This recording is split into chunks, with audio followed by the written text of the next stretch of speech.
نہیں کیا جائے گا۔ اللہ جل شانہ کو کے احکامات کو پس پشت ڈال کر انسانوں کے احکام، چاہے وہ انسان مرتبے اور درجے کے اعتبار سے ایسا ہو کہ اس کی اطاعت کا حکم ہو، والدین کی بھی وہ بات مانی جائے گی جو شریعت کے مطابق ہوگی، بیویاں شوہر کی وہ بات مانیں گی جو شریعت کے مطابق ہوگی، عوام حکمرانوں کی وہ بات مانے گی جو شریعت کے مطابق، یعنی جو اللہ تعالیٰ کے احکامات کے مطابق ہوگی۔ حکم خداوندی کو توڑ کر کسی کو بھی کسی کو حکم دینے کی اور کسی کو اپنی اطاعت کے اوپر مجبور کرنے کی، اپنی بات ماننے پر اصرار کرنے کی شرعاً اجازت نہیں ہے۔ یہ بات یاد رکھیں، ہمارے ہاں لوگ ایک دوسرے کو غیر شرعی چیزوں کے اوپر بعض اوقات بلیک میل کرتے ہیں، اپنے منصب سے، اپنی حیثیت سے، اپنے درجے سے فائدہ اٹھاتے ہیں کہ ان کو کہتے ہیں کہ آپ ہماری ہر بات مانیں، چونکہ میں باپ ہوں، یا چونکہ میں ماں ہوں، یا چونکہ میں شوہر ہوں، یا چونکہ میں حکمران ہوں، تو میری ہر بات مانی جائے، چاہے وہ جائز ہو یا ناجائز ہو۔ ایسے نہیں، جائز باتیں، البتہ جائز ناجائز کا فیصلہ اہل علم سے کروا لیا کریں، خود سے نہ کریں۔ بعض اوقات ہماری معلومات درست نہیں ہوتی، ایک بندہ جو بات کہہ رہا ہے ہم اس کو ناجائز سمجھ رہے ہیں، ہو سکتا ہے وہ ناجائز نہ ہو، تو اس لیے اس میں خود سے اس کے فیصلے جنہوں نے دینی علم حاصل نہ کیا ہوا ہو، یا جن کو پورا علم نہ ہو قرآن سنت کا، تو وہ پھر اہل علم سے پوچھیں کہ مجھے یہ کہا جا رہا ہے یہ جائز ہے نہیں۔ حدیث شریف اس پہ سن لیجئے۔ عن عائشہ رضی اللہ عنہ ان امرأة من الانصار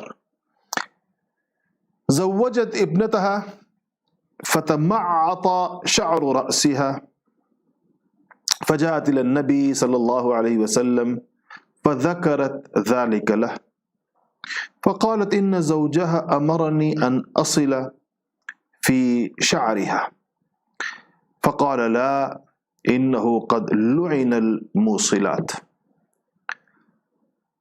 کہتے ہیں کہ ایک انصاری خاتون نے اپنی بیٹی کو بیاہ دیا، اور جب وہ چلی گئی، یعنی رخصت ہو گئی، اپنے شوہر کے پاس چلی گئی، تو اس کو ایک ایسی سر کی بیماری لاحق ہوئی، ایسے دانے پھنسیاں وغیرہ، جس نے اس کے بال نکال دیے، بال کم کر دیے، ہلکے ہو گئے، بہت کم ہو گئے۔ تو یہ خاتون جس نے اپنی بیٹی کی شادی کی تھی، فجاءت الی النبی صلی اللہ علیہ وسلم، حضور اکرم صلی اللہ علیہ وسلم کے پاس حاضر ہوئیں، اور فذکرت ذالک لہ، اور آپ صلی اللہ علیہ وسلم کو اس بات کا تذکرہ کیا اور کہا، فقالت ان زوجہا امرنی ان اصل فی شعرہا، کہ میری بیٹی کا شوہر یعنی میرا داماد یہ کہتا ہے میری بیٹی سے کہ وہ اپنے بالوں میں دوسری کوئی انسانی بال ملا لے، یعنی انسانی بالوں سے بنی ہوئی وگ پہن لے، آج کل کے حساب سے آپ کہہ دیں وگ پہن لے۔ تو فقال، تو آپ صلی اللہ علیہ وسلم لا، حالانکہ شوہر کا حکم تھا، اس نے کہا کہ ان زوجہا امرنی، کہ اس کا شوہر جو ہے وہ مجھے یہ حکم دیتا ہے، اس خاتون نے کہا، ساس نے کہا، کہ میں اس کے بالوں میں کوئی بال ملاؤں، اور اس کے لیے میں جس طرح انسانی بال مراد ہے، اور انسانی بال آپ کو پتہ ہے کہ منع ہے ان کا استعمال۔ تو فقال لا، آپ نے کہا کہ نہیں، انہ قد لعن الموصلات، اللہ جل شانہ نے ان عورتوں کے اوپر لعنت کی ہے جو اپنے بالوں کے ساتھ اور انسانی بال ان میں جوڑیں، لگائیں۔ تو اس سے یہ پتہ چلتا ہے کہ چونکہ شریعت میں ایک چیز منع تھی، تو باوجود اس کے کہ اس کے شوہر کی خواہش تھی، رسول اللہ صلی اللہ علیہ وسلم نے ان کو منع فرما دیا۔ یہ ایک ضابطہ یہاں پر یہ ہمارے سامنے آیا کہ جو شریعت کی ممنوعات ہیں، جو شریعت کے منہیات ہیں، جس سے شریعت نے منع کیا ہوگا، وہ اس پر کسی کا امر بھی، چاہے اس کی حیثیت کتنی ہی مسلم کیوں نہ ہو، یا اس کا درجہ کتنا ہی قابل قدر کیوں نہ ہو، لیکن اللہ تعالیٰ کے احکامات کو معطل کر کے یا اللہ تعالیٰ کے احکامات سے آگے جا کر اپنا حکم لوگوں کو بیان کرنا، ظاہر بات ہے کہ کسی بھی انسان کو اس کی نہ اجازت ہے اور نہ اس کی یہ حیثیت ہے اور نہ اس کو مانا جا سکتا ہے۔ تو یہ پہلی حدیث شریف تھی آج کی۔ میں اس کی جو فقہی تفصیلات ہیں، کس قسم کی وگز بنائی جا سکتی ہیں، ہیئر ٹرانسپلانٹیشن کے احکامات کیا ہیں، اور کیا جانوروں کے بال لگائے جا سکتے ہیں یا نہیں لگائے جا سکتے، اور انسانوں کے بال کی کیا نوعیت ہے، اور کیا اپنے بال لگائے جا سکتے ہیں یا نہیں لگائے جا سکتے، اپنے اور دوسرے بالوں میں کیا فرق ہو سکتا ہے، یہ وہ فقہی تفصیلات ہیں جس کے لیے آپ بہتر یہ ہوگا کہ آسک البرہان جو ہمارا دوسرا پروگرام ہے، یہ وہاں سوالات کیے جائیں۔ یہاں اگر میں ایک حدیث شریف، جیسا میں نے عرض کیا کہ ہمارے یہاں حدیث پڑھانے کے دو طریقے ہیں، ایک یہ کہ ایک حدیث کا مفہوم کیا ہے اور اس سے ایک موٹا سا قاعدہ اور ضابطہ کیا پتہ چلتا ہے۔ میں سمجھتا ہوں کہ عوامی طور پر اتنی بات کافی ہوتی ہے عام لوگوں کے لیے۔ باقی جو اس سے جو فقہی احکامات کا استنباط ہے، پھر اس میں جو مذاہب کے اختلافات ہیں، مذاہب کے اختلاف سے مراد امام شافعی، امام مالک، امام احمد ابن حنبل، امام اعظم، امام ابو حنیفہ رحمۃ اللہ علیہ کی آراء، اور اس میں پھر بعض اوقات روایات کا تعدد ہے، پھر اس کے اطراف کو ساتھ ملانا ہے، یہ جو ترتیب ہے ساری کی ساری، یہ تھوڑا حدیث شریف پڑھنے پڑھانے کا وہ طریقہ ہے جو ہماری دینی درسگاہوں میں ہم جس طرح پڑھتے پڑھاتے ہیں، اور اس میں پھر یہ ہے کہ اتنے وقت میں جتنا ہم نے وقت رکھا ہے اس میں بہت تھوڑی احادیث بیان ہو سکتی ہیں، اور آپ میں سے بہت سارے لوگ اس کو سن نہیں سکیں گے، سمجھ نہیں سکیں گے۔ ہمارے سامنے چھوٹے بچے بیٹھے ہوئے ہیں، اور گھریلو خواتین بیٹھی ہیں، اور ایسے بہت سارے لوگ بیٹھے ہیں جن کا کوئی دینی تعلیم کا، فقہ کا، تفسیر کا، حدیث کا کوئی بہت بڑا بیک گراؤنڈ نہیں ہے۔ اس لیے میں ان سارے مباحث کو سکپ کر دیتا ہوں، اور آپ کے سامنے بس وہ ایک واقعہ اور وہ حدیث اور اس سے حاصل ہونے والا جو بنیادی سبق ہے، جس کے لیے وہ عام طور پر محدثین اس کو جس باب کے تحت لا کر اسے جو چیز ثابت کرنا چاہ رہے ہوتے ہیں، اتنی بات پر ہم عام طور پر اکتفا کرتے ہیں۔ اگلی حدیث ہے، اور یہ بخاری شریف ہی کی روایت نمبر 146 ہے۔ عن عائشة ان ازواج النبی صلی اللہ علیہ وسلم کن یخرجن باللیل اذا تبرزن الى المناصع وهو صعید افیح۔ یہ ایک بہت ہی عجیب روایت ہے۔ اما عائشہ رضی اللہ تعالی عنہا فرماتی ہیں کہ نبی کریم صلی اللہ علیہ وسلم کی ازواج وہ رات کو رفع حاجت کے لیے، چونکہ اس زمانے میں گھروں میں واش رومز بنانے کے، لیٹرین بنانے کا نظام نہیں تھا، اور گھر بہت چھوٹے ہوتے تھے، ازواج مطہرات کے حجرے کیا تھے؟ چھوٹے چھوٹے کمرے تھے، چھوٹا سا کمرہ اور اس کے آگے ایک چھوٹا سا برآمدہ، اور تو یہ ان کا گھر ہوتا تھا کل۔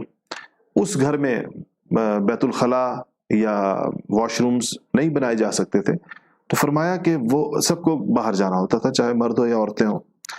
تو کہا کہ وہ کن یخرجن باللیل، تو رات کو وہ باہر نکلا کرتی تھیں، اور مناصع ایک بقیع سے بھی آگے جا کر ایک بہت بڑا میدان تھا، تو ایک جنگل نما میدان تھا، تو اس میں جایا کرتی تھی۔ تو کہا کہ اچھا، فکان عمر یقول للنبی صلی اللہ علیہ وسلم احجب نساءک، کہا کہ سیدنا عمر فاروق رضی اللہ تعالی عنہ کافی عرصے سے نبی کریم صلی اللہ علیہ وسلم سے ازواج مطہرات کے پردے کا مطالبہ کر رہے تھے۔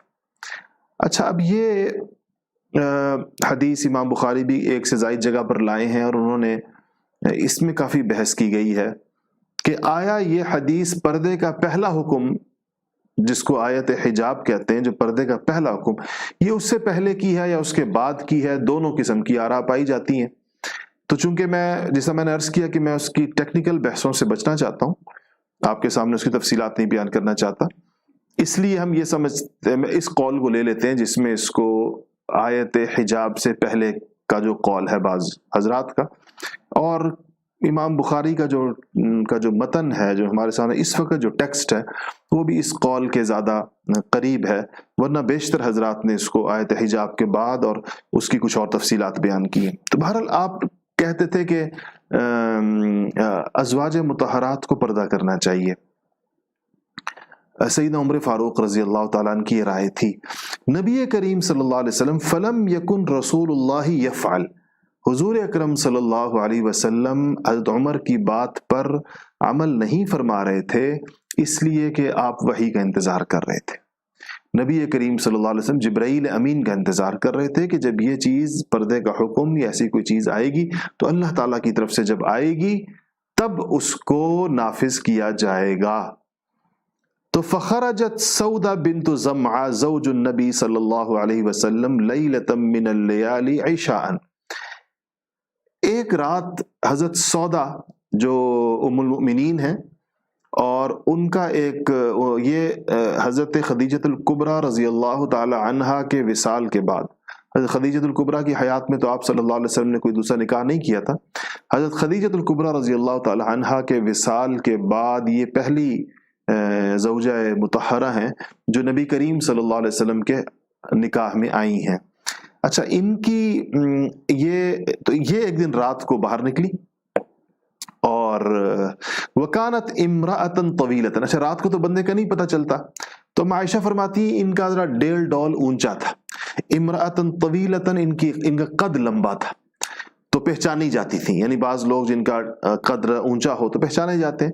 تو کہا کہ فناداہا عمر، تو عمر نے ان کو آواز لگائی رضی اللہ تعالیٰ عنہ نے، الا قد عرفناکی یا سودا، کہا کہ اے سودا ہم نے آپ کو پہچان لیا. تو کیوں؟ حرصا علی ان ینزل الحجاب، عمر فاروق رضی اللہ تعالیٰ عنہ یہ چاہتے تھے کہ حضرت سودا جا کر یہ بات نبی کریم صلی اللہ علیہ وسلم کو بتائیں گی تو اس پر حجاب کا حکم آ جائے گا آسمانوں سے.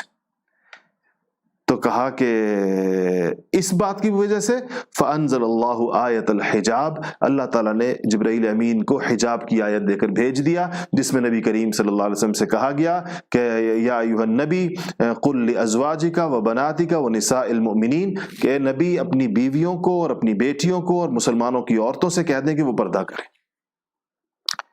کیا آپ کو پتہ چلا؟ اچھا، یہ حدیث شریف کچھ مزید تفصیلات کے ساتھ، کچھ مزید جملوں کے اضافے کے ساتھ حدیث کی مختلف کتابوں میں موجود ہے. امام بخاری خود اس کو ایک سے زائد جگہ پر لائیں. تو ایک تو سیدنا عمر فاروق رضی اللہ تعالی عنہ کی آپ کیا کہیں گے اس کو کہ ان کی شریعت کے ساتھ ان کی طبیعت کی موافقت کو دیکھیں کہ جس چیز نے آنا تھا اللہ تعالیٰ کی طرف سے اس کی طلب سیدنا عمر فاروق رضی اللہ تعالیٰ عنہ میں پہلے سے پیدا ہو گئی. کیسی عجیب سلامت طبع ہے، یعنی جس چیز کو اللہ جل شانہ نے بعد میں نازل کرنا ہے، عمر فاروق رضی اللہ تعالیٰ عنہ کا دل اور ان کا صاف ضمیر اور ان کی طبیعت سلیمہ اور ان کی فطرت سلیمہ وہ اس چیز کا گویا پہلے سے مطالبہ کر رہی تھی. ان کا دل چاہ رہا تھا کہ ایسے ہو، اور اس کے لیے ان کا خیال یہ تھا کہ یہ معاملہ جب حضور اکرم صلی اللہ علیہ وسلم کے، چونکہ ان کو اصل عام عورتوں کے لیے بھی ان کا ذہن تھا لیکن وہ خاص طور پر سمجھتے تھے کہ پہلے ازواج مطہرات کے اوپر. ایک اور حدیث شریف میں آتا ہے کہ انہوں نے کہا، کئی موقعوں پر کہا کہ ایک دفعہ آپ نے فرمایا کہ لوگ حضور صلی اللہ علیہ وسلم کے پاس تشریف لاتے تھے، کافی دیر بیٹھتے تھے، تو آپ صلی اللہ علیہ وسلم کو اس سے دشواری بھی ہوتی تھی. اس پر بھی عمر فاروق رضی اللہ تعالیٰ نے فرمایا تھا کہ یا رسول اللہ اپنے گھر والیوں کو پردے کا حکم دے دیجئے، اس سے لوگوں کو حجاب ہوگا آپ کے گھر میں آنے سے، کیونکہ ہر ایک کو پتا ہے کہ وہ پردہ کرتی ہیں. اور دوسرا یہ ہے کہ یہ خود ان کے قلوب کے لیے اطہر ہے، الفاظ حدیث میں آتے ہیں کہ انتہائی دل کو پاک کر دینے والی چیز ہے پردہ. تو آپ صلی اللہ علیہ وسلم نے اس پر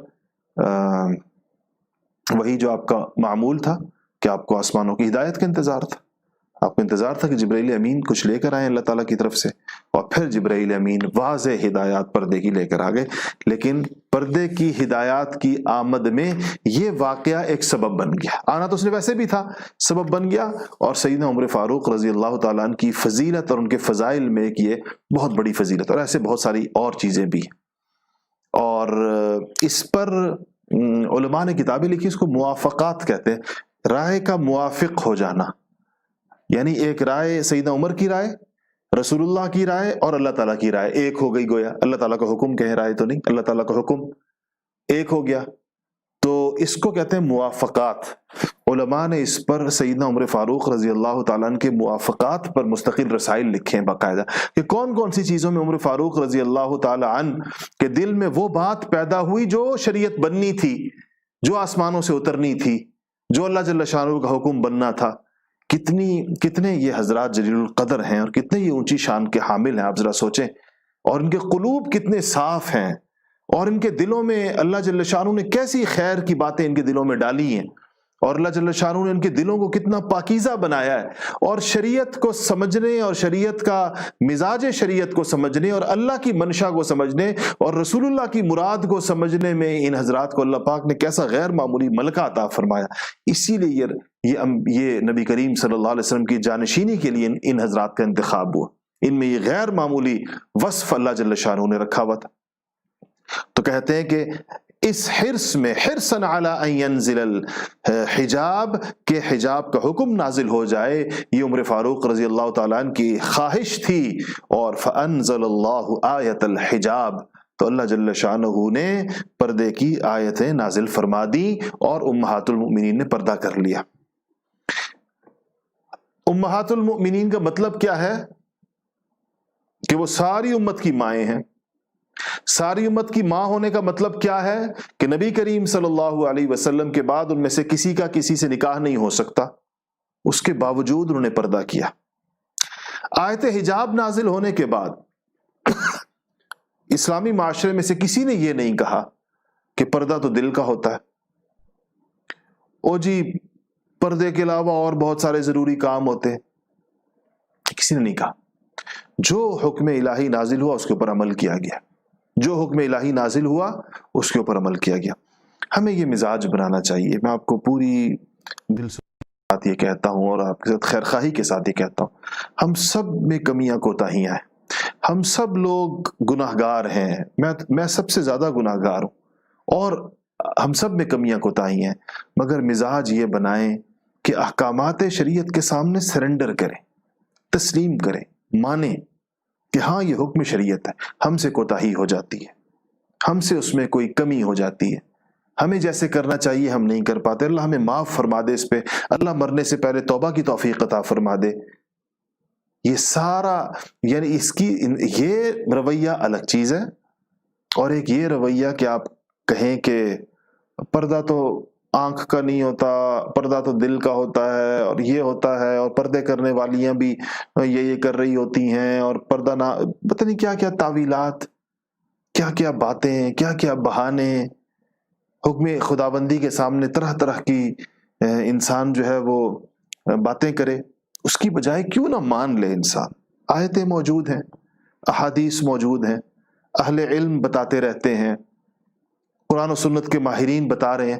تم تسلیم کر کے, اب یہ ایک الگ نوعیت ہوتی ہے, تسلیم کرنے کے بعد اپنی کوتاہی کے معترف ہو جائے. اگر ہم دیکھیں ہم جن کاموں کو کر بھی رہے ہوتے ہیں, میں نہیں کہہ رہا کہ یہ میں صرف ان خواتین سے کہہ رہا ہوں جو پردہ نہیں کرتی, میں ان کو بھی کہہ رہا ہوں جو کر رہی ہیں, اور جو تھوڑا کرتی ہیں, جو پورا کرتی ہیں. مختلف درجات ہو سکتے ہیں. ہم میں سے کوئی بھی یہ دعویٰ نہیں کر سکتا کہ ہم عین اس طرح کر رہے ہیں جیسے اللہ جل شانہ کا ہم سے مطالبہ ہے. یہ کوئی بھی نہیں کہہ سکتا. تو جب یہ کوئی نہیں کہہ سکتا تو پھر ہمیں اللہ تعالیٰ کے سامنے جھک جانا چاہیے, اور ہم میں سے ہر ایک کو اپنی کمی کا معترف ہونا چاہیے. ہم میں سے ہر ایک کو یہ خیال ہونا چاہیے کہ یا اللہ جیسے تیرا حکم ہے اور جیسے تیرے پیارے حبیب محمد مصطفیٰ صلی اللہ علیہ وسلم کا فرمان ہے, اور یا اللہ جیسے ہونا چاہیے ویسے تو ہم سے نہیں ہوتا, تو ہمیں معاف فرما دے. مگر یا اللہ ہم تیری شریعت کے سامنے اپنے ہاتھ اپنے پیشانی رکھتے ہیں, اور یا اللہ ہم ہاتھ جوڑتے ہیں, اور یا اللہ ہم تسلیم کرتے ہیں کہ اللہ یہ تیرے احکامات ہیں اور ہمیں اس پر عمل کرنا چاہیے.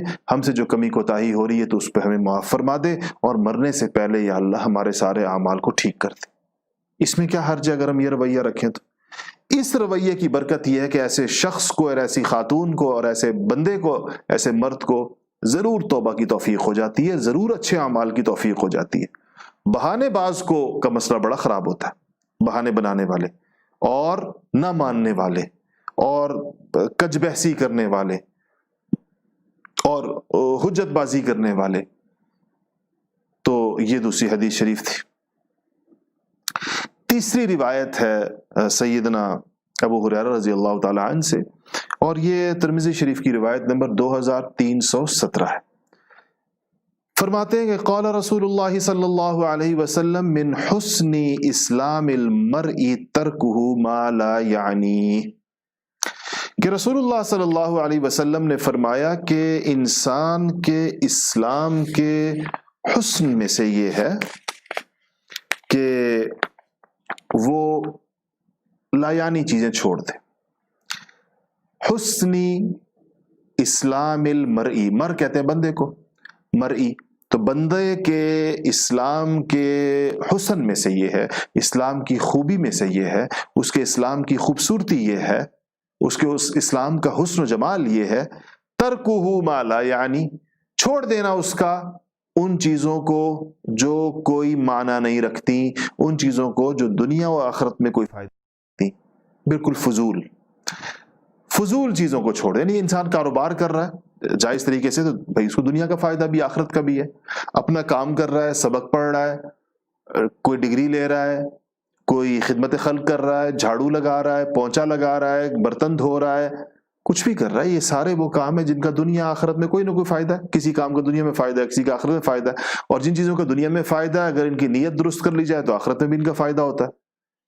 ایک وہ کام ہے جس کا نہ دنیا میں فائدہ ہے نہ آخرت میں فائدہ ہے، وقت ضائع کرنا جس کو کہتے ہیں، لایانی قسم کے کاموں میں لگنا، فضول قسم کی، مثلا گپ شپ کا کہ طویل ادوار دور، 4 گھنٹے گپ لگ رہی ہے، 4 گھنٹے تاش کھیلی جا رہی ہے، 5 گھنٹے لوڈو کھیلی جا رہی ہے، اور کیا کہتے ہیں اس میں، یہ تو میں اسے بعض اوقات معصیت کے کام بھی آتے ہیں، گانے سنے جا رہے ہیں، فلمیں دیکھی جا رہی ہیں. تو یہ سب ویسے لایانی عام طور پر اس کو کہا جاتا ہے جو براہ راست معصیت کا کام نہیں ہوتا، بلکہ وہ معصیت تو ویسے ہی مضر ہے، معصیت سے تو ویسے ہی منع کیا گیا تھا چاہے چند سیکنڈ کی کیوں نہ ہو. یہ اس کو کہا جاتا ہے جو کام تو مباح ہوتا ہے لیکن جب اس میں وقت زیادہ لگا دیا جائے یا جب اس کو بہت ہی ضرورت سے زیادہ کیا جائے تو وہ لایانی بن جاتا ہے. مثلا بات چیت انسان کا کسی کے ساتھ چند جملوں کا، خوشگوار جملوں کا تبادلہ اچھی چیز ہے، لیکن جب یہی ایک ایسی گپ شپ بن جائے جس کی کوئی انتہائی نہ ہو اور جو گھنٹوں پر مشتمل ہو، جو پوری رات پر مشتمل ہو، تو یہ لایانی بن جائے گی. تو لایانی کو چھوڑ دینا چاہیے. اچھا، ان دنوں میں جب ہمارے سارے لاک ڈاؤن جس کو کہا جا رہا ہے، سچی بات یہ ہے کہ اپنے اوقات پہ ضرور نگاہ ڈالنی چاہیے. میرا خیال ہے کہ ہمارے دن کا ایک بہت بڑا حصہ لایانی میں گزر رہا ہے. لایانی میں بلا ضرورت ہماری یہ سوشل میڈیا کی مصروفیات، فیس بک ہے اور انسٹاگرام ہے اور ٹویٹر ہے اور واٹس ایپ ہے اور پتہ نہیں کیا ہے. اچھا، پھر بعض گیمز بہت زیادہ گھنٹوں بچوں کو آج کل بعض لوگ لگا کے دے دیتے ہیں اور 6 گھنٹے 5 گھنٹے پتہ نہیں کیا کیا اس کے نام ہوتے ہیں اور اس میں لگے ہوئے لایانی، اور اس سے یہ وقت ضائع کرنے کی عادت پڑ جانا اور اس میں خاص قسم کا اشتغال، اس کے اپنے نقصانات. تو لایانی کو ترک کر دینا اور اپنے کاموں کو مفید، پروڈکٹیو، ثمرخیز قسم کی چیزوں میں استعمال کرنا، یہ قرآن شریف کا مطالبہ ہے، یہ حدیث شریف کا اور اسلام کا اور شریعت کا مطالبہ ہے. اچھا جی، اگلی روایت نمبر آج کے سبق کی چوتھی، ترمذی شریف کی روایت ہے 1987 عن ابی ذر قال قال لی رسول اللہ صلی اللہ علیہ وسلم اتق اللہ حیثما کنت وَأَتْبِعِ السَّيِّئَةَ الْحَسَنَةَ تَمْحُهَا وَخَالِقِ النَّاسَ بِخُلُقٍ حَسَنٍ. سیدنا ابو ذر رضی اللہ تعالیٰ، ابو ذر الغفاری، عجیب مزاج کے آدمی نے. ان کی حدیثی کتابوں میں ان کے ساتھ ان کی طلب اور ان کی خواہش پر نبی کریم صلی اللہ علیہ وسلم نے کافی ساری نصیحتیں فرمائی ہیں. آپ کو حدیثی کتابوں میں حضرت ابو ذر کو کی جانے والی نصیحتیں بہت نظر آئیں گی. کہیں کہتے ہیں میرے حبیب نے مجھے یہ کہا، کہیں کہتے ہیں میرے خلیل نے مجھے یہ کہا، میرے محبوب نے مجھے یہ فرمایا، میرے آقا نے مجھے یہ کہا، میرے نبی نے مجھے یہ کہا. یہاں کہتے ہیں قال علی رسول، اللہ کے رسول نے مجھے کہا. 3 باتیں کہیں. 3. پہلی، اتق اللہ حیثما کنت، کہا کہ جہاں بھی ہو اللہ سے ڈرنا، جہاں بھی ہو اللہ تعالیٰ کے احکامات کی رعایت رکھنا، حکم خداوندی کسی جگہ بھی مت توڑنا. حیثما کنت، جہاں بھی ہو. پہلی بات تقوی. دوسری بات وَأَتْبِعِ السَّيِّئَةَ الْحَسَنَةَ تَمْحُهَا، اگر کوئی غلطی ہو جائے، کوئی گناہ ہو جائے، کوئی برائی ہو جائے، کوئی بری بات ہو جائے، تو اس کے بعد ایک نیکی کر لینا، وہ نیکی اس برائی کو مٹا دے گی. نیکی کر لینا. اتبع السیئۃ الحسنہ، سیئہ کہتے ہیں برائی کو، برائی کے پیچھے نیکی لے آنا، برائی کے پیچھے بھلائی لے آنا، تو کیا ہو جائے گی؟ تمحوہا. دیکھیں ہمارے بعض اوقات گھروں میں لہجے اونچے ہو جاتے ہیں، غلطی ہو جاتی ہے. ماؤں کے ساتھ بعض اوقات ایسی بات ہو جاتی ہے جو نامناسب ہوتی ہے، کوئی لہجہ سخت ہو جاتا ہے. قرآن شریف نے کہا ہے کہ اف نہ کہو، ہم اف سے بھی آگے کچھ کہہ بیٹھتے ہیں. غلطی ہو گئی، اب حسن سلوک کر لیجئے، اب بیٹھ کر کوئی اچھے طریقے سے بات کر لیں، اب کوئی ہدیہ تحفہ بھیج لے جائیں اپنے ساتھ، کوئی دل خوش کرنے والی بات کر دیں. حسنہ ہو گئی، تمحوہا، انشاءاللہ وہ پچھلی والی بات کو مٹا دے گی. یہ اس کی ایک اس کی ریمیڈی ہے نا، ایک تلافی ہے اس کی. تو یہ مزاج ہو، اگر کسی سے بھی آپ کی ایسی اونچ نیچ ہو گئی تو تلافی کریں نیکی کے ساتھ، اللہ سے اپنی جگہ پر معافی مانگیں، مخلوق کے ساتھ اس کے بدلے میں ایک بھلائی کریں، انشاءاللہ وہ نیکی اس برائی کو مٹا دے گی. تیسری بات وَخَالِقِ النَّاسَ بِخُلُقٍ حَسَنٍ، اور کہا خالق الناس بخلق حسن، لوگوں کے ساتھ ابو ذر خوش اخلاقی کے ساتھ پیش آنا. خوش اخلاقی، حسن خلق بہت بڑی چیز ہے، بہت بڑی نعمت ہے. اتنی بڑی نعمت ہے کہ کیا کہیں، کہ جو انسان انسانوں کے ساتھ اچھا ہو، جس انسان کو اللہ جل شانہ نے اعلیٰ اخلاق سے نوازا ہو، اس کی طبیعت ثانیہ ٹھیک ہو چکی ہو، تو لوگوں کے ساتھ، مخلوق کے ساتھ اس کا معاملہ اچھا ہو، تو یہ بہت بڑی اللہ جل شانہ کی ایک نعمت.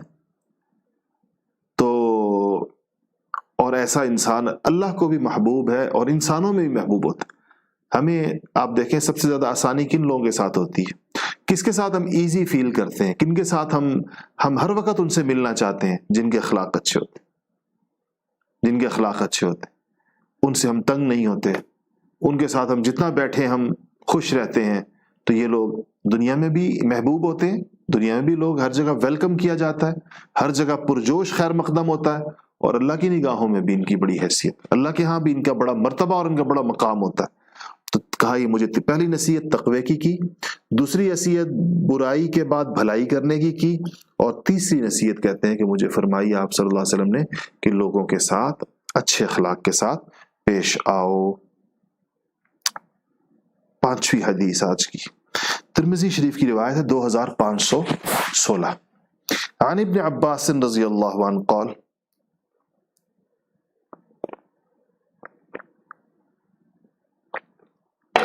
ابن عباس رضی اللہ تعالی عنہ فرماتے ہیں کنت خلف رسول اللہ صلی اللہ علیہ وسلم یوما فقال، کہتے ہیں کہ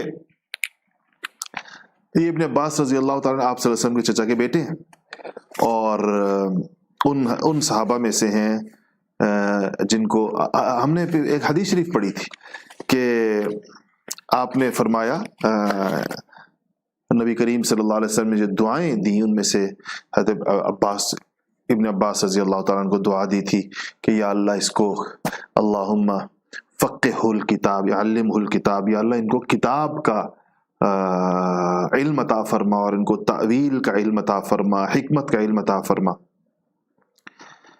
یہ فرماتے ہیں کنت خلف رسول اللہ صلی اللہ علیہ وسلم یوم، میں نبی کریم صلی اللہ علیہ وسلم کے پیچھے تھا ایک دن، اور کہیں جا رہے ہوں گے سفر پہ یا کہیں قریب، تو فقال یا غلام، تو کہا کہ آپ نے فرمایا کہ اے لڑکے، غلام لڑکے کو کہتے ہیں، تو کہا کہ اے لڑکے، انی اعلمک کلمات، میں تمہیں کچھ باتیں بتاتا ہوں، تمہیں کچھ باتیں بتاتا ہوں، احفظ اللہ یحفظک، پہلی بات احفظ اللہ یحفظک، کہ اے لڑکے اللہ تعالیٰ کی حفاظت کرنا، اللہ تمہاری حفاظت کرے گا۔ کیا مطلب اللہ کی حفاظت کرنا؟ اللہ تعالیٰ کے احکامات کی حفاظت کرنا، اللہ تعالیٰ کی حدود کی حفاظت کرنا، اللہ تعالیٰ کی کھینچی ہوئی لکیروں سے ادھر رہنا، کہ اللہ تیری حفاظت کرے گا، اللہ تجھے خراب نہیں ہونے دے گا، اللہ تجھے خوار نہیں ہونے دے گا، اللہ تعالیٰ تجھے رسوا نہیں ہونے دے گا۔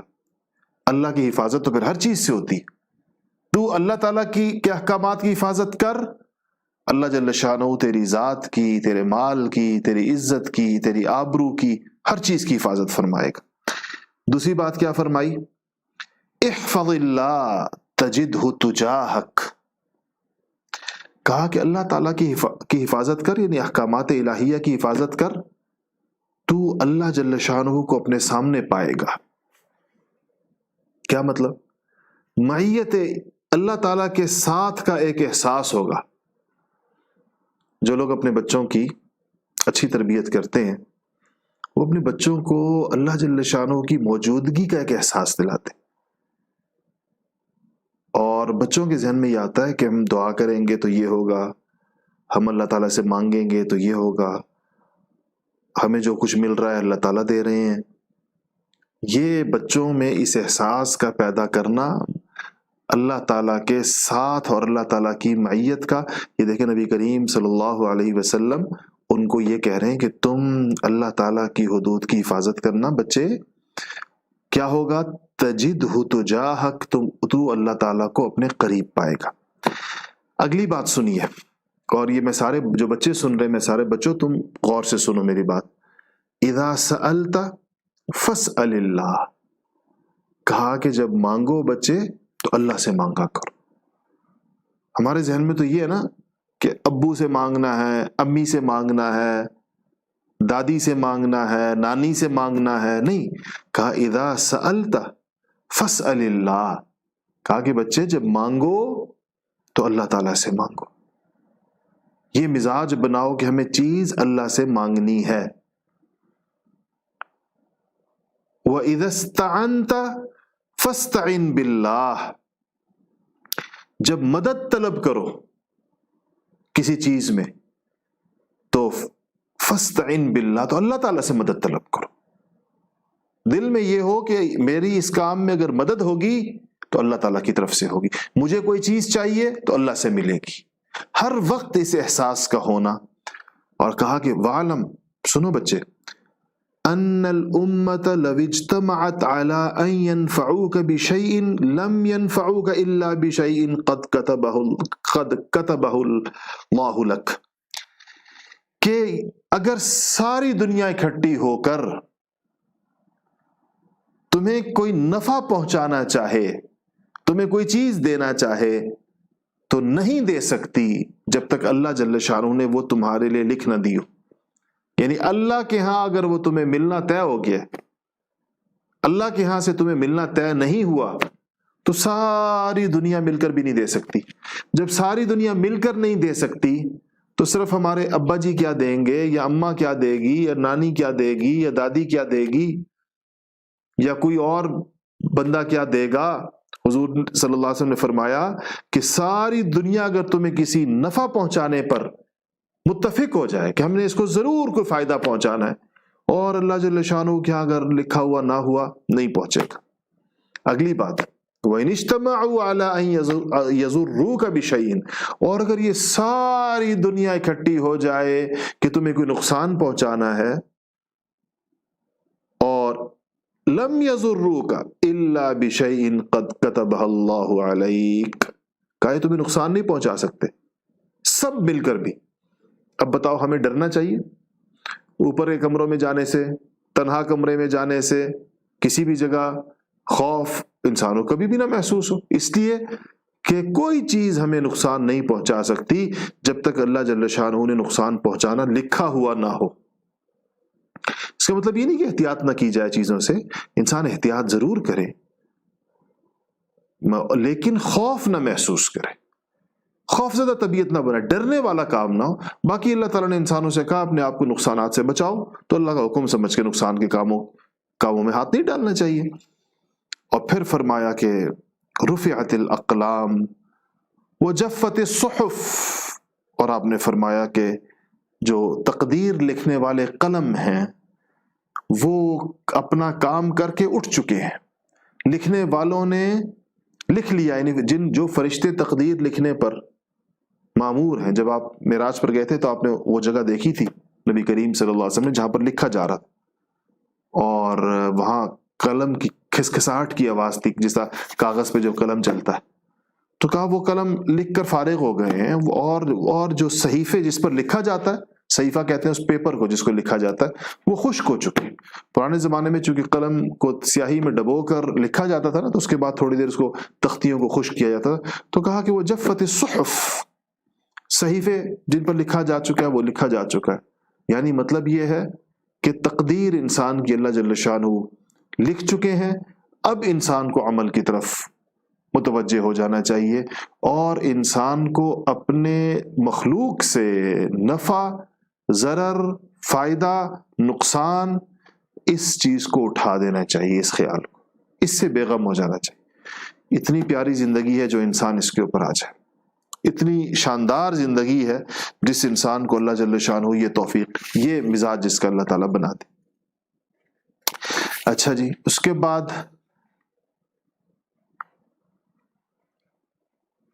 98 نمبر حدیث ہے، ہماری جو سلسلہ چل رہا ہے اس کے مطابق آج کے سبق کی چھٹی ہے، ترمذی کی روایت نمبر 2379 ہے، 2389، عن النواس ابن سمعان ان رجلا سأل رسول الله صلى الله عليه وسلم عن البر والإثم فقال النبي صلى الله عليه وسلم البر حسن الخلق والإثم ما حاك في نفسك وكرهت أن يطلع عليه الناس۔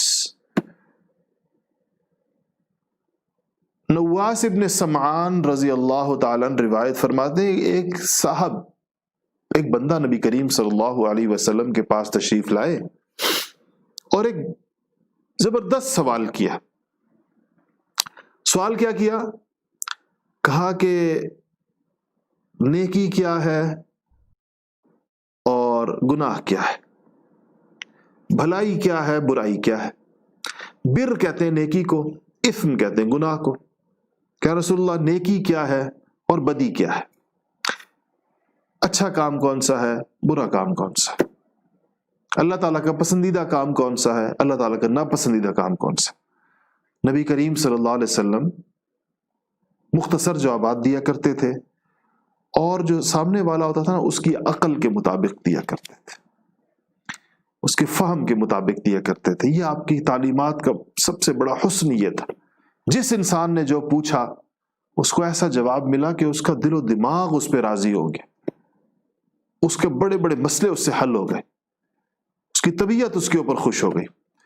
تو کہا کہ آپ نے فرمایا کہ البر حسن الخلق، نیکی اچھے اخلاق، اچھے اخلاق نیکی ہے، یعنی سچائی ہونا، صبر ہونا، شکر، امانت، حیا، عفت، سخاوت، توکل، یہ ساری کی نیکی ہیں۔ جس میں یہ چیزیں موجود ہیں اس کے اندر تواضع وغیرہ تو نیکی ہے۔ اور کہا کہ گناہ کیا ہے، برائی کیا ہے، ما حاک فی نفسک، جو تمہارے دل میں کھٹکے، تمہارا دل جس کے بارے میں کہے کہ یہ چیز ٹھیک نہیں ہے۔ اور اس کی ایک اور علامت وَكَرِهْتَ أَن يَطَّلِعَ عَلَيْهِ النَّاسِ، اور تم اس بات کے لوگوں میں نکل جانے کو پسند نہ کرو، تمہیں اچھا نہ لگے کہ لوگوں کو پتہ چلے۔ یہاں دو باتیں یاد رکھیے گا۔ ایک تو ایک ایسے قلب کی بات ہو رہی ہے جو قلب برائی پر ایسا قلب سلیم ہے کہ اس کو برائی سے اس کی مناسبت ہی نہیں ہے، اور برائی پر وہ بے چین اور مضطرب ہوتا ہے۔ ایک دل ہوتا ہے، اگر ہمارا اللہ نے ہمیں یہ دل دیا ہوا ہے تو بڑی خوشی کی بات ہے، جو برائی کے کاموں پر بے چین ہوتا ہے، اس کو برائی کے ساتھ اس کی موافقت نہیں ہے، مناسبت نہیں ہے، برائی کا وہ خوگر نہیں ہے، برائی اس کی فطرت نہیں بن گئی، برائی کے ساتھ اس کی ایڈجسٹمنٹ نہیں ہو گئی۔ ایک دل ایسا بھی ہوتا ہے کہ اس سے انسانی کمزوری کے تحت کوئی غلطی تو ہو سکتی ہے، لیکن اس غلطی پر اس کو بے چینی ضرور ہوتی ہے، اس غلطی پر اس کا دل ضرور کچھ کہتا ہے۔ دوسری بات فرمایا کہ اس کی علامت یہ ہے کہ تم نہ چاہو کہ لوگوں کو پتہ چلے۔ اس کا مطلب یہ ہے کہ سلیم الفطرت انسان اپنے گناہوں کا اعلان نہیں کرتا، اپنے گناہوں پر فخر نہیں کرتا۔ آپ آج جتنی لبرل دنیا دیکھیں گے، جو ہمارے لوگ ہیں جو اپنے آپ کو لبرل کہتے ہیں، ان کے ہاں گناہوں کی تشہیر کا مزاج بن چکا ہے، یعنی گناہ کو پر فخر کرنا اور گناہ کی اشاعت کرنا، کسی گناہ کے اوپر شرمندگی کا احساس نہ ہونا، اور اس بات کا بھی خیال نہ ہونا کہ یہ گناہ لوگوں میں نہ بیان کیا جائے، بڑے فخر کے ساتھ اپنے گناہوں کا تذکرہ کرنا۔ تو یہ دونوں چیزوں سے آپ صلی اللہ علیہ وسلم نے منع فرمایا اور کہا یہ برائی ہے، اور یہ ترقی کرتے کرتے کرتے انسانی دل و دماغ کو اور انسانی قلب کو خدا جانے کہاں تک لے جاتی، کتنا خراب کر دیتی ہے۔ اگلی حدیث ہے آج کے سبق کی 7ویں، ترمذی شریف کی روایت ہے 2676۔ عن العرباز ابن ساریہ، عرباز ابن ساریہ فقال وعظنا رسول اللہ صلی اللہ علیہ وسلم یوما بعد صلاة الغداة موعظة بلیغة ذرفت منها العیون ووجلت منها القلوب۔ کہا کہ نبی کریم صلی اللہ علیہ وسلم نے وعظنا، ایک دن ہمیں وعظ کیا، نصیحت کی، بیان فرمایا، یوماً بعد صلاة الغداة موعظة بلیغة، تو کہتے ہیں کہ صبح کی نماز کے بعد کیا، اور ایک موعظة بلیغة، آپ نے ایسا بیان فرمایا، اتنا فصیح و بلیغ، اتنا مؤثر، اس قدر پرتاثیر کہ کیا ہماری کیا کیفیت ہوئی؟ ذرفت منها العیون، ہماری آنکھیں بہہ گئیں، زار و قطار روئے صحابہ اس میں، ووجلت منها القلوب، اور دل دہل گئے ہمارے۔ حدیث میں آتا ہے کہ جب آپ آخرت کا منظر بیان کرتے تھے اور آخرت کی ہولناکیوں کا بیان کرتے تھے تو آپ کی آواز بلند ہو جاتی تھی، آپ کا چہرہ مبارک پر سرخی آ جاتی تھی، آپ کی آنکھوں میں سرخی آ جاتی تھی، اور صحابہ کو ایسے لگتا تھا جیسے ہمارے سامنے وہ مناظر کھڑے کر دیے گئے، جیسے ہمارے سامنے وہ چیز ہمارے سامنے لا کر ہمیں دکھا دی گئی ہے، ایسے صحابہ کی کیفیت ہو جایا کرتی تھی۔ تو کہا کہ ہماری آنکھیں، ہم روئے زار و قطار، اور اس سے دل دہل گئے آپ نے جو کچھ فرمایا۔ تو فقال رجل، کہا تو ایک بندہ ہم میں سے کوئی صحابی بولے، ان هذه موعظة مودع، کہا یہ تو کسی رخصت ہونے والے کی باتیں۔ موعظہ کہتے ہیں نصیحت کو، نصیحتوں کو، اور مودع کہتے ہیں جو الوداع ہو رہا ہو، مودع۔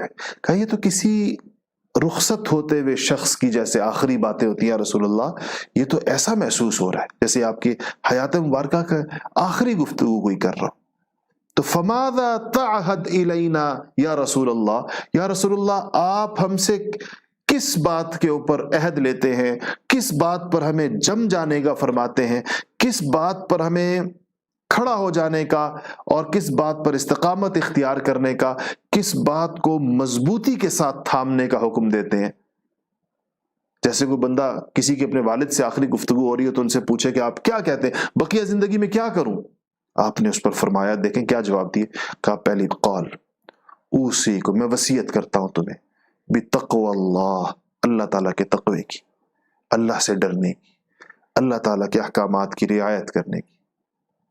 پہلی بات بتقوی اللہ، اوصیکم، میں تمہیں وصیت کرتا ہوں، والسمع والطاعہ، اپنے امیر کی بات ماننے کی، وَإِنْ عَبْدٌ حَبْشِيٌّ، چاہے وہ حبشی غلام کیوں نہ ہو.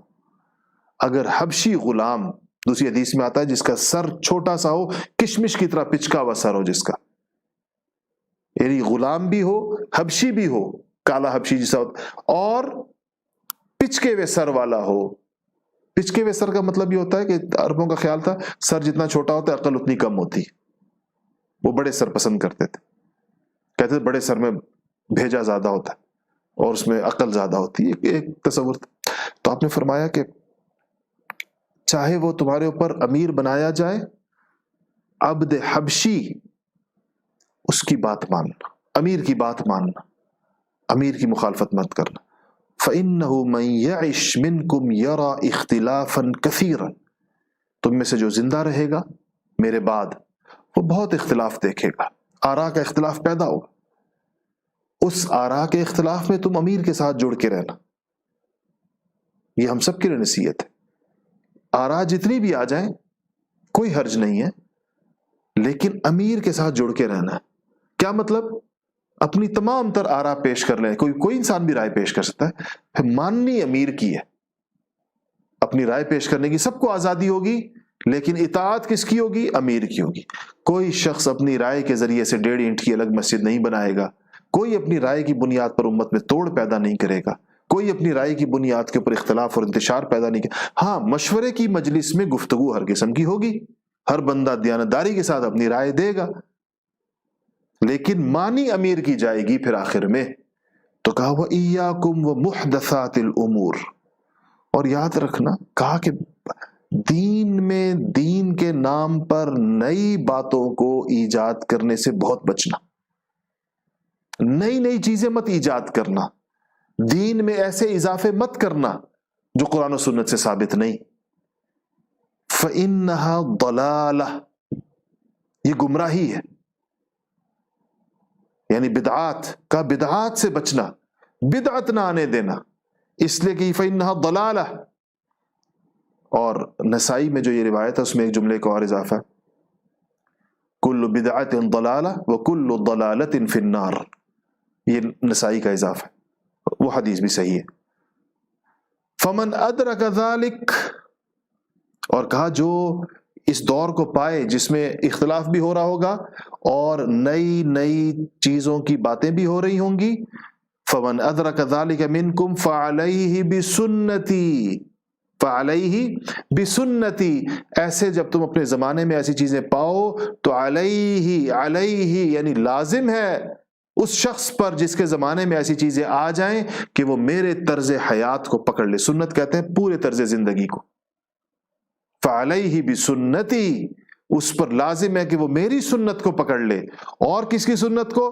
وسنت الخلفاء الراشدین المہدیین، اور یہ جو ہدایت کے چراغ، مہدی کا مطلب ہے ہدایت کے چراغ، اور یہ جو ہدایت کے چراغ خلفاء راشدین ہیں، ابو بکر و عمر عثمان و علی، ان کی سنتوں کو پکڑ لے، میری سنت کو اور ان کی سنتوں کو پکڑ لے. اور کیسے پکڑ لے؟ عضوا علیہا بالنواجذ، داڑھوں سے پکڑ، نواجذ کہتے ہیں داڑھوں کو، دانت جس ہمارے اردو میں کہتے ہیں دانتوں سے پکڑ لے.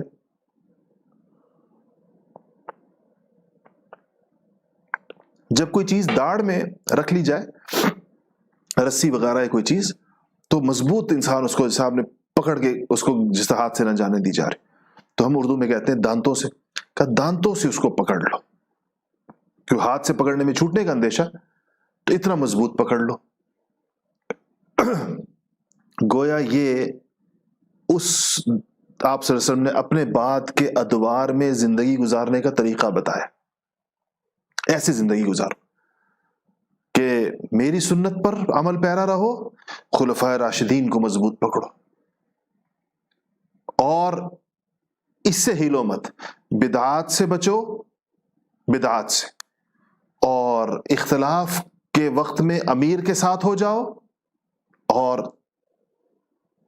امیر کی اطاعت کرو، اور تقوی کی تمہیں میں نصیحت کتنی پھر سے سن لیجئے، اوصیکم بتقوی اللہ، پہلی بات تقوی، والسمع والطاعة، اطاعت امیر اختلاف کے وقت میں، تیسرا محدثات بدعات سے اجتناب، اور چوتھا نبی کریم صلی اللہ علیہ وسلم کی سنت، اور پانچویں بات خلفائے راشدین کی سنت جن کو دانتوں سے پکڑنا ہے۔ یہ 5 آپ نے نصیحتیں فرمائیں اس صاحب کے جواب میں جو یہ کہہ رہے تھے کہ آپ کی تو یہ ہمیں آخری باتیں معلوم ہوتی ہیں، ہمیں کوئی ایسی بات ارشاد فرما دیجئے جس کو ہم مضبوط پکڑ کے رہیں، جو ایک مضبوط عہد ہم آپ کے ساتھ کر لیں۔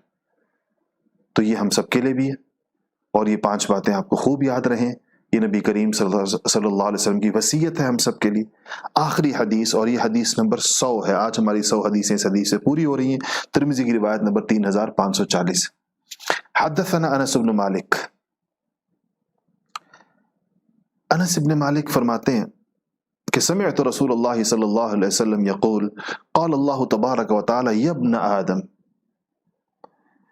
انک ما دعوتنی ورجوتنی غفرت لک علی ما کان فیک۔ کہتے ہیں انس کہتے ہیں کہ اللہ تعالیٰ فرماتے ہیں کہ اے آدم کی اولاد، تو جب بھی مجھے پکارے گا اور جب بھی مجھ سے کوئی امید رکھے گا اور جب بھی تو نے مجھے آواز دے گا، میں جو کچھ تم نے کیا ہے غفرت لک علی ما کان فیک، میں سب معاف کر دوں گا، جب تم معافی مانگے گا میں معاف کر دوں گا۔ ولا ابالی، اور مجھے کوئی پرواہ بھی نہیں ہوگی اس کی، مجھے کوئی فکر بھی نہیں اس کی۔ اور پھر کہا کہ انسان سوچتا ہے کہ یا اللہ میں تو بہت گناہ گار ہوں، آپ تو شاید چھوٹے گناہ گاروں کی بات کر رہے ہو کہ میں تو بہت بڑا گناہ گار ہوں، میں نے تو 70 سال گناہ کیے، میں نے 60 سال گناہ کیے، میں نے 50 سال گناہ کیے۔ تو اللہ فرماتے سنو، لو بلغت ذنوبک عنان السماء، اگر تو اتنے گناہ کر لے کہ تیرے گناہ آسمانوں تک پہنچ جائیں، ساری زمین بھر جائے، ثم استغفرتنی، اور پھر تو مجھ سے معافی مانگ لے، غفرت لک ولا ابالی، میں تیرے سارے گناہ معاف کر دوں گا، مجھے پرواہ بھی نہیں ہوگی۔ یا ابن آدم، اے آدم کے اولاد، انک لو اتیتنی بقراب الارض خطایا، اگر یہ جتنی زمین ہے، تو یہ بھری ہوئی زمین، پوری روئے زمین تو اپنے گناہوں سے بھر کے میرے پاس آ جائے، پوری کرۂ ارض کو تو گناہوں سے بھر دے، اور پھر یہ اپنی خطاؤں کی اتنی بڑی تشت اٹھا کر میرے پاس آ جائے، ثم لقیتنی، اور تو میرے پاس آئے، لا تشرک بی شیئا، بس تو نے شرک نہ کیا ہو، تو میں کیا کروں گا، لَأَتَيْتُكَ بِقُرَابِهَا مَغْفِرَةً، میں یہ ساری زمین جو تیرے گناہوں سے بھری ہوئی ہے، شرک اس میں نہیں ہے، میں یہ ساری زمین اپنی مغفرت سے بھر دوں گا، تیرے گناہ ہٹا کر اپنی مغفرت اس کے اندر ساری بھر دوں گا، تو میرے پاس آ جا، شرک نہ کرنا، بس شرک کا گناہ اس میں شامل نہ ہو، وہ تو نے نہ کیا، اور تو نے جو مرضی گناہ کیے ہوں، تو اگر میرے پاس توبہ کے لیے آ جائے تو میں تجھے مایوس نہیں کروں گا۔ کیسی امید کی حدیث ہے، اس کے بعد بھی انسان مایوس ہو، اس کے بعد بھی انسان یہ سمجھے کہ میرے گناہ زیادہ ہیں، میں کیا کروں گا، کہ اس سے زیادہ تو گناہوں کے لیے کوئی چیز بیان نہیں ہو سکتی، کہ کہا تیرے گناہ زمین سے ہوتے ہوتے ہوتے جا کے آسمان کو چھو جائیں، ایک میری رحمت اس کے لیے کافی ہے ختم کرنے کے لیے، ولا ابالی بھی فرمایا تھا، اور مجھے پرواہ بھی نہیں، کیونکہ مجھ سے اللہ تعالیٰ سے کوئی پوچھنے والا تھوڑی، یا اللہ اتنے گناہ اور آپ نے سارے 1 سیکنڈ میں ختم کر دیے، اللہ سے کون پوچھ سکتا ہے، کہ لا ابالی، مجھے اس کی پرواہ بھی نہیں۔ پھر کہا یا ابن آدم، تو انسان کہتا ہے نا میں نے اپنے گناہوں کی ٹوکری ہے یا خطاؤں کا میرا کوئی ایسا وہ ہے، تو اللہ نے فرمایا تم کیا برتن میں خطائیں جمع کرو گے، تم اس پوری زمین جتنی ہے، جتنی 7 بر اعظموں کی زمین، تم اس کو خطاؤں سے تم نے اگر بھر دیا ہے اور میرے پاس لے آئے، تو میں اس سب کو اپنی مغفرت سے بھر دوں گا، جب تم مجھ سے خلوص دل کے ساتھ توبہ کرو گے۔ کیا اس کے بعد ہمیں توبہ نہیں کرنی چاہیے؟ کیا یہ روایات سننے کے بعد بھی ہمیں اللہ جل شانہ کی طرف رجوع نہیں کرنا چاہیے؟ اور ہمیں اس سے فائدہ، کیونکہ یہ ساری پیشکشیں کب تک ہیں؟ اس وقت تک ہیں جب تک ملک الموت ہمارے سرہانے نہیں پہنچ جاتا۔ جیسے ہی ملک الموت ہمیں نظر آیا، یہ دروازے کھٹاک بند ہو جائیں گے ایک دم۔ اب انسان کہے گا توبہ یا اللہ، اللہ بھی کہیں گے بس وہ ختم، تم نے ملک الموت دیکھ لیا، دروازے بند، اب یا اللہ نہیں سنی جائے گی، توبہ نہیں سنی جائے گی۔ فرعون نے کہا تھا آمنت برب میں موسیٰ اور ہارون کے رب پر ایمان رکھوں، قدرت نے کہا نہیں، اب تو تم نے دیکھ لیا۔ تو یہ اس وقت تک ہے جب تک عزرائیل ملک الموت ہمارے سرہانے نہیں پہنچتے، یہ دروازے چوپٹ کھلے میں کہ کوئی بھی صدا لگاؤ پہنچے گی، مانی جائے گی، سنی جائے گی۔ اور جیسے ہی ملک الموت ہمارے کمرے میں داخل ہوا اور ہماری اور اس کی نگاہیں چار ہوئی، یہ دروازے کھٹاک سے بند ہو جائیں گے۔ اب چیختے رہو، اب روتے رہو، اب چلاتے رہو، اب آنسو بہاتے رہو، کوئی چیز نہیں مانی جائے گی۔ اللہ تعالی ہمیں اس سے پہلے جو ہے توبہ کرنے کی توفیق نصیب فرمائے اور کرتے رہنے کی توفیق نصیب فرمائے۔ اس بارے میں حکیم الامت حضرت مولانا اشرف علی صاحب تھانوی رحمۃ اللہ علیہ نے ایک عجیب بات ارشاد فرمائی ہے، لیکن آج کا وقت ختم ہو گیا۔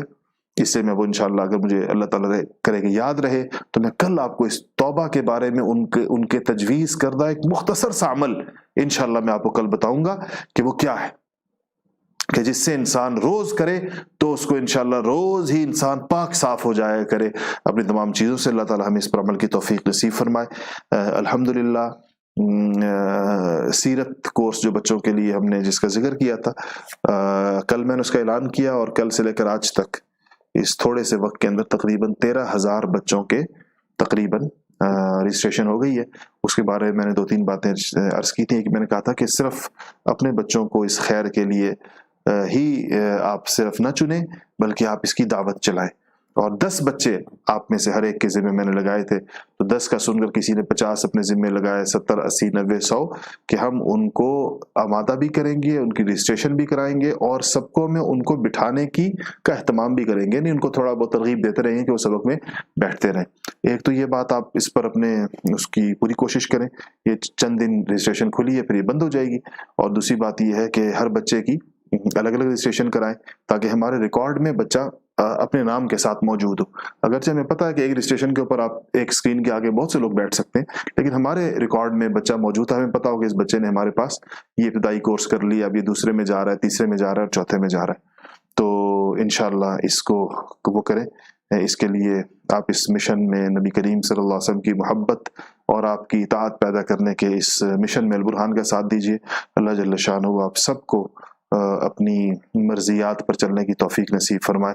اب دعا کرتے ہیں۔ الحمدللہ رب العالمین والعاقبۃ للمتقین والصلاة والسلام علی سید الانبیاء والمرسلین۔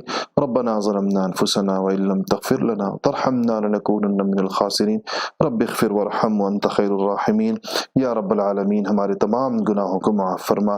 یا اللہ ہم جو کچھ پڑھ رہے ہیں یا رب العالمین اس پر عمل کی توفیق نصیب فرما۔ یا رب العالمین ان احادیث کو اور ان تعلیمات کو یا اللہ اپنے قلب و جگر میں اتارنے کی توفیق نصیب فرما۔ یا اللہ یا احکم الحاکمین جتنے مرحومین ہیں جو قریب کے دنوں میں فوت ہوئے ہیں یا پہلے فوت ہوئے ہیں سب کی مغفرت فرما دے، خصوصاً ہمارے والدین کی یا رب العالمین ان کے درجات بلند فرما دے۔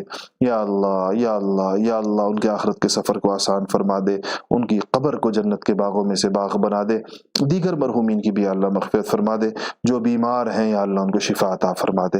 یا اللہ یہ جو وبا پوری دنیا میں آئی ہے یا اللہ یا اللہ یا اللہ، بعض لوگ اس کی اہمیت کو نہیں سمجھ رہے، یا بعض لوگ اس سے جس طرح رجوع اللہ کی طرف ہونا چاہیے ہم اس کو سمجھ رہے ہیں کہ شاید یہ کوئی گھر بیٹھنے کا بہانہ مل گیا۔ یا اللہ ہم آزمائشوں سے پناہ مانگتے ہیں، یا اللہ ہم تیری آزمائشوں کے سامنے نہیں ٹھہر سکتے، یا اللہ ہم اس کا تحمل نہیں کر سکتے۔ یا رب العالمین ہمیں عافیت عطا فرما دے، عافیت عطا فرما دے، عافیت عطا فرما دے۔ یا اللہ جن اعمال کی وجہ سے یہ مشکلات اور پریشانیاں آتی ہیں ہم ان سب سے توبہ کرتے ہیں، توبہ کو قبول فرما لے۔ یا رب العالمین ہمیں ان اعمال سے دور کر دے جو تیری جانب سے آزمائشوں کا سبب بنتے ہیں۔ اور یا اللہ یا اللہ یا اللہ یہ رمضان المبارک آ رہا ہے، قریب ہے، یا رب العالمین اس موقع پر ہماری مسجدوں کی رونقیں بحال فرما دے، رمضان کی رونقیں بحال فرما دے، اور یا اللہ ہمیں اس رمضان کو صحیح معنوں میں اپنے لیے ایک برکت اور رحمت کا مہینہ بنانے کی توفیق نصیب فرما دے، خوب اعمال کی توفیق نصیب فرما دے، اور یا اللہ ہمیں ہر قسم کی لایانی سے اور یا اللہ فضول کاموں سے ہمیں یا اللہ اجتناب کی توفیق نصیب فرما دے، اور ہمارے تمام اوقات کو یا اللہ خیر کے کاموں میں مشغول فرما دے۔ وصلی اللہ تعالی علی خیر خلقہ محمد و آلہ و اصحابہ اجمعین، آمین آمین آمین برحمتک یا ارحم الراحمین۔